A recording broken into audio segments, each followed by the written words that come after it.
Hey everybody, Brendan from TAT here. Want to update you on what we've been doing with Tectina. So you'll see that we're now on Tectina version 4.5, as we can see up the top here.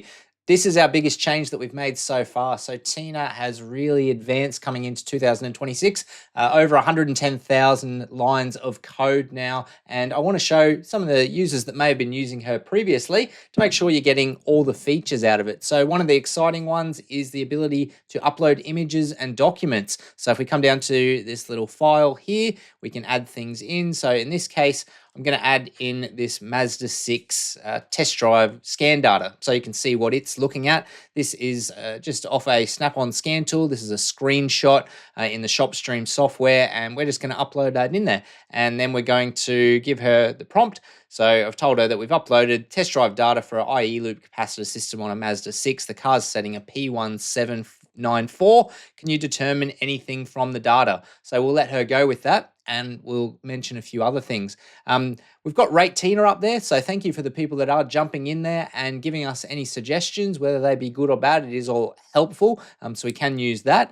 You'll notice that I'm using the advanced toggle down the bottom here. So there is standard, which is what you will be on by default. If you do want something that's going to add a little bit more reasoning to it, which can take a slightly longer amount of time, but something a bit more complex, or something like this where we've got a lot of information to ingest there through that image, then you could step up to advanced, which is a slightly higher reasoning model.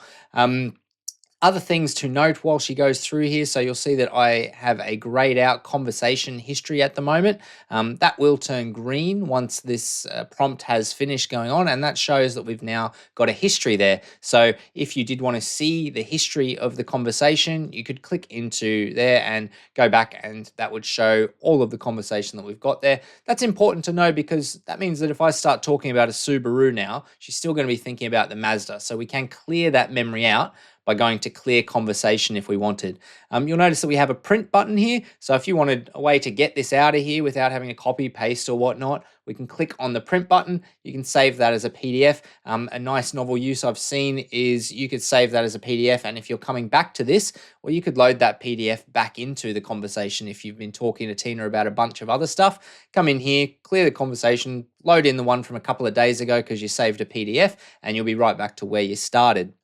You can also add it to your bookmarks. So that's in a separate video, a whole world of bookmarks that you can get into, where those will be up in your toolbox and added to your bookmarks. So that's another way that you could save your conversation there with Tina. But just to show how she went looking at this image here. So if you're not familiar with an IE loop system, that might be something a bit advanced that you've never seen before, and you're looking at the scan data going, I have no idea what to do, what's up, what's down. She's gone through and she's looked at just from the image, and it was a pretty blurry image, to be honest, and she's starting to give you voltages, she's giving you swings of what's happening, trends, and giving you a plan so that you can go and attack it. She's gone and picked up a repair solution. She's telling you what to go and do.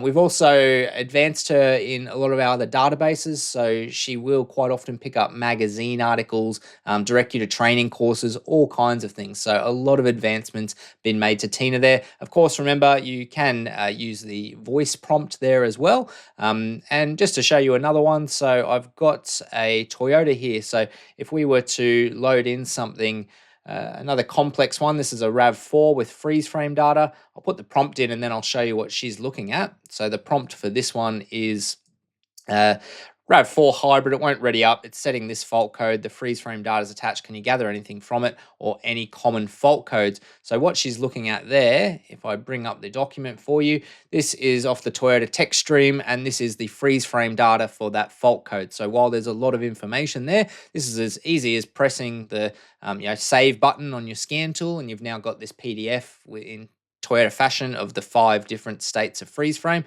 We may not want to read through all that. There is a lot of information there. There's a lot of trends to try and build, right? So we're going to give that to Tina. She's able to go through and she'll be able to view that because it is a PDF, and she's going to go and look for any fault as well, not just through the TAT databases, but also looking online. she's going to bring up for us here again a bit of a diagnostic plan. She's looking at the freeze frame and she's telling us what trends she sees in there, what odd data. She's saying the battery current showing 3,000 amps, which is implausible. So things for us to go and check. Again, a repair solution, what she would do. And then, as always, you can talk to the technical assistance team. So, Tectina version 4.5. Plenty there. We will put out a user guide that you'll see on the Tectina page eventually as we are putting in more features. I understand that it is becoming more complex, so we'll put a user guide in there for you soon. But really looking forward to stretching her legs and get in there, give Tectina 4.5 a use, guys. Thank you.